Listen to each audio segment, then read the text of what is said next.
नमस्कार दोस्तों, मैं अशोक सर यूट्यूब चैनल में आप सबका स्वागत करता हूं।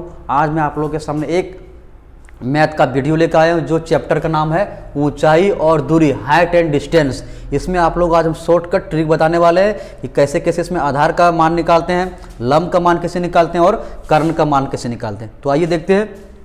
तो ध्यान से सुनना है कि इसमें हम क्या कैसे हम लोग मतलब शॉर्टकट ट्रिक से बनाने वाले हैं। देखिए ये आप जानते हैं कि आपका कर्ण है, यानी ये आपका कर्ण है और ये आपका लंब और ये आपका आधार आप जानते हैं। यानी ये आपका ए है, बी और सी। मान लिया जाए ये कर्ण, देखिए एक प्रकार का सीढ़ी टाइप का है, यानी एक प्रकार का सीढ़ी टाइप का है। यानी कि आपको अगर बोल दिया जाए कि कर्ण का मान अगर 16 मीटर है तो आपसे पूछा जाएगा आधार का मान, तो अब कैसे निकालेंगे। और आपसे ये भी लिख दिया जाएगा कि कर्ण का मान 16 मीटर लंबा है और ये जो कर्ण जो है पृथ्वी तल से 60 डिग्री के कोण से उठाया गया है। ये जो सीढ़ी जो है पृथ्वी तल से 60 डिग्री के कोण से उठाया गया है और कर्ण का मान 16 मीटर है, तो आधार का मान क्या होगा। तो आधार का मान क्या होगा, इसमें हम लोग शॉर्टकट ट्रिक पुट करेंगे। देखिए जब भी इस प्रकार का क्वेश्चन रहे, कोण का मान दिया रहे कि 60 डिग्री कोण से सीढ़ी को उठाया जा रहा है, तो नीचे का जो मान होता है, जो जमीन का जो लंबाई होगा, आधार का जो मान होगा, वो उसकी लंबाई कितना होगा। इसमें कुछ नहीं करना है। जब भी 60 डिग्री कोण पर सीढ़ी उठाया रहे और कर्ण का मान दिया रहे, तो क्या होता है, कर्ण का आधा हो जाता है आपका लंब। अगर कर्ण 16 है तो इसका आधा हो जाएगा लंब, यानी लंब का मान कितना हो जाएगा 8 मीटर।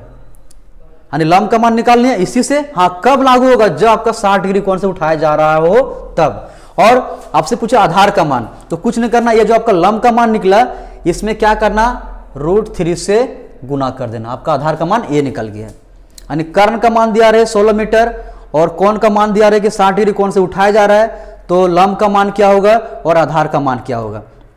तो कर्ण से आधा होता है इसका लंब और इसको √3 से गुना कर देंगे तो आपका इसका मान हो जाएगा, आधार का मान निकल जाएगा। हाँ, कब ये नियम लागू होगा, जब आपका ये 60 डिग्री कोण से सीढ़ी को उठाया जा रहा है तब।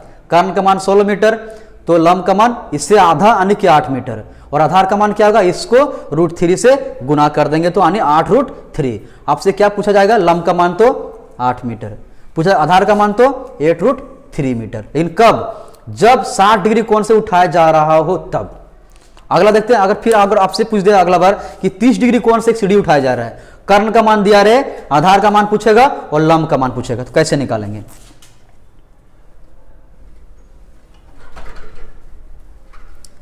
अगर यही सीढ़ी को 30 डिग्री के कोण से उठाया जा रहा है, यानी यही सीढ़ी को 30 डिग्री के कोण से उठाया जा रहा है, तो आपसे पूछेगा लंब का मान क्या होगा।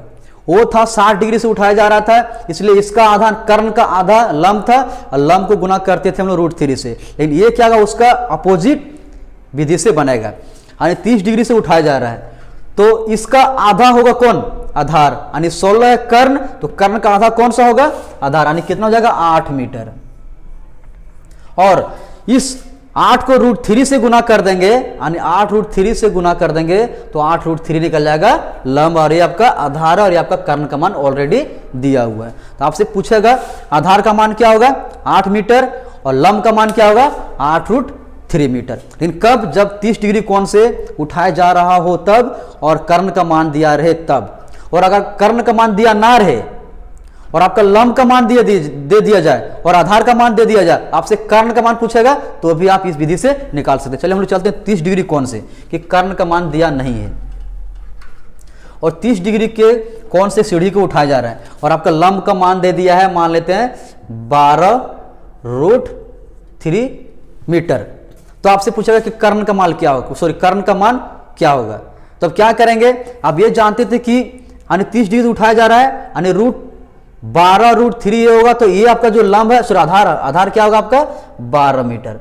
और ये 12 है तो जानते हैं कि 30 डिग्री जब उठता है तो इसका ये आधा होता है, यानी इसका ये कर्ण का आधा क्या होता है, आधार होता है। जब आधार का मान 12 है, इसका ये आधा होगा तो ये क्या 24 नहीं होगा, आपका 24 होगा ना।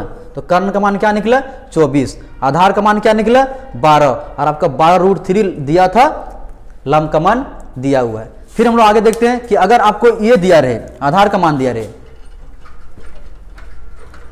आपका आधार का मान दिया रहे और 60 डिग्री कोण से सीढ़ी को उठाया जा रहा हो, 60 डिग्री कोण से सीढ़ी को उठाया जा रहा हो, आपका आधार का मान दिया रहे, मान लेते हैं दिया रहे आपका 10√3 कि कोई सीढ़ी को जमीन से 60 डिग्री के कोण से उठाया जा रहा हो और जहां से सीढ़ी को उठाया जा रहा है वहां से लेकर उस दीवार की जो निचला हिस्सा होता है वहां तक की लंबाई आपका दिया हुआ 10√3। तो कर्ण का मान निकालें और लंब का मान निकालें। तो सिंपल सी बात है कि अब ये जानते हैं कि 60 डिग्री से उठाया जाता है तो कर्ण का आधा क्या होता है, लंब होता है, और लंब को गुना किससे करते हैं, √3 से, यानी कि 10 को गुना कर रहे हैं √3 से, तो ये आपका क्या होगा 10 हो सकता है। और ये जानते हैं कि जब 60 डिग्री से उठाया जा रहा है तो इसका आधा कौन होता है, लंब, यानी कर्ण का आधा कौन होता है, लंब, यानी ये 10 है तो ये कितना हो सकता है 20, यानी कर्ण का मान 20 मीटर, लंब का मान 10 सेंटीमीटर, और ये आपका ऑलरेडी दिया हुआ है। दोस्तों अच्छा लगा होगा तो वीडियो को लाइक कीजिएगा, कमेंट कीजिएगा, शेयर कीजिएगा और सब्सक्राइब करना नहीं भूलिएगा। Thank you.